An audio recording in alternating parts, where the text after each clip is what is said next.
Hi everybody, this is Kiki and I'm standing here with Anneke and Kari from the Sirens. Tell us, first of all, welcome and thank you for having time for us. Tell us about the project. Where did the idea come from? Well, the idea came from, actually I met Liv at a festival the other year. And we said, like you always do with friends in music, like we should do something together. And so we planned we should sing something or do like a live project.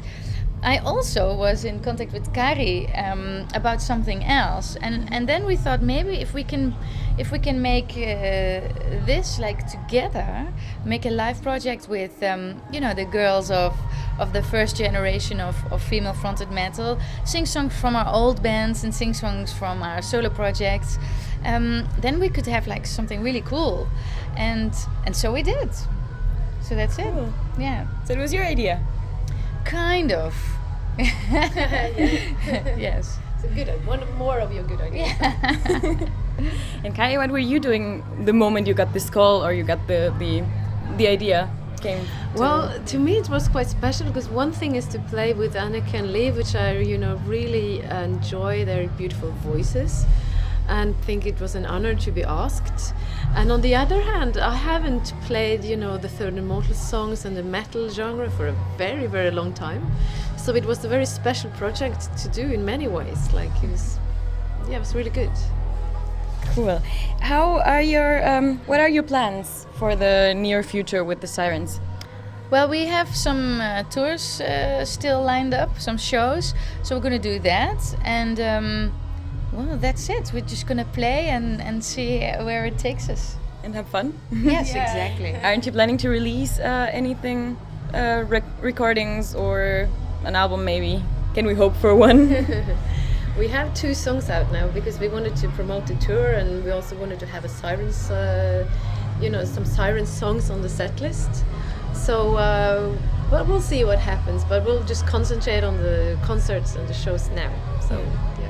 And the tour, how is it actually going?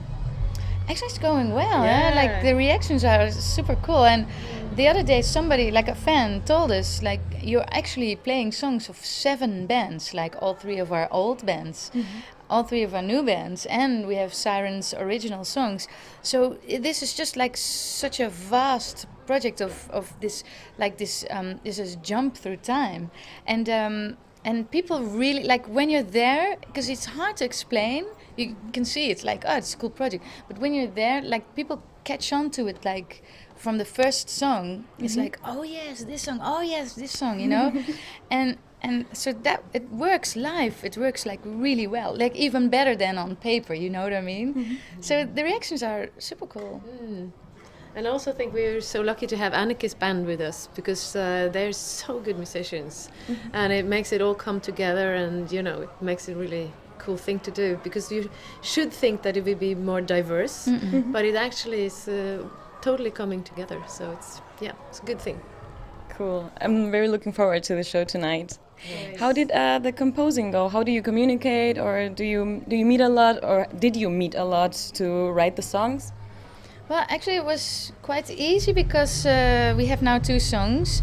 One came more from Liv, for instance. One came more from my side. So that's quite clear. There's another one coming in the future of Kari's background. So in that way, we didn't have to sit down and write together because it's difficult because we are in the same scene but we have different backgrounds, and so that's a thing. But also we live in 3 different countries, so to do that via email, blah blah blah, it's I don't know. So we just kept it like true to the person who came with the song. You know what I mean? So in that perspective, it was quite easy. Okay, cool. On the road, maybe you have time to prepare some more material, or do you get the time? No, you should think so, but I think this being on the road is like always something happening.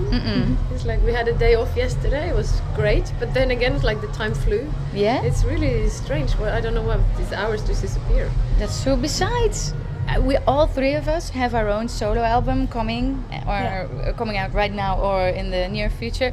So if we have moments free, we're always working on our own stuff, on the emails and production of it. So of course Liv today has this big other show with Liv's Eyes, so she's totally preoccupied with that. So you would say like the romantic way is like we sit together and we talk about an album or so, but that's not what it's like. Do you plan maybe to play at some festivals next summer too? Yeah, perhaps. We have a festival already. In Romania, don't we? Yeah. Yeah. But apart from that, I don't know if there is any plans yet. Cool. You just mentioned that you girls more or less founded this scene, the female-fronted metal scene, the heaviest stuff with the beautiful voices. Did you think back then that the scene would evolve like this, that we would have someday this great festival, this huge festival, or did you have another expectation, or did you see a little bit for the future? We didn't have expectations at all, right? Like there was a few women in metal like Doro and like Kari always says, like they had like rough voices. We were the first generation with like light voices and heavy music. But that was all coincidental. Like we found a band, or the band found these singers, and we just worked in the studio, and it became a thing when we started performing. Like, and then a lot of girls said, I can do that. And then a lot of girls stood up, not only as a singer, but also as a photographer, journalist, technical, front of house people, whatever. So this whole scene emerges, but we never thought about it. No. That's so true. We just did what was natural to us, just to sing with the voice that we had. Because I tried to sing like Duro. She was like my huge, role model in my really early years, and I lost my voice and I couldn't speak. So it didn't work out. So I had to sing, with the classical voice, and then that kind of developed. And I had totally no idea, because it was like nobody had heard about that before, Yeah. So it was, it's nice to think about now. Yeah. And you probably know a lot of singers idolize you. How does that feel to be such a big influence in this scene that has consolidated so over the years? Surreal. Yeah. I think it's it's like these great singers and and a lot of bands took it to another level, right? I mean, for instance, Within Temptation was from the same era as we. We started out in the same time.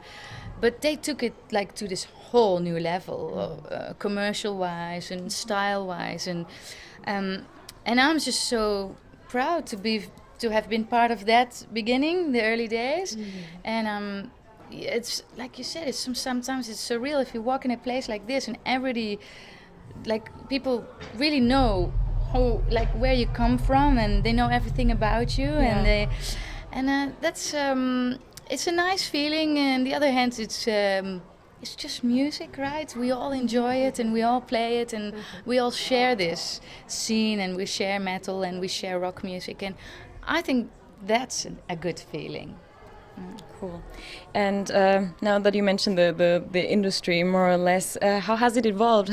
What have you seen happen in the industry over the years? Wow, what a good question. And I think the most, what I find now is when we were like in the Third and Immortal, I would do all my interviews via letters. And I wrote, the record deal was actually just in the mail, But now we just communicate so much more directly with the people who like our music. And it's so great, it gives us such a huge opportunity, because then I think one thing is for us, but I think also for people to see that there are other people who are into their music, like creating communities across borders. Like the world has become such a small place. So I think that's fantastic. For our genre of music, it's fantastic. Do you have some funny anecdotes from your vast experience in the music business? Actually, whenever I get a question like that, I always think, loads of stuff is happening, but if you tell it, you should have been there to find it funny, you know what I mean?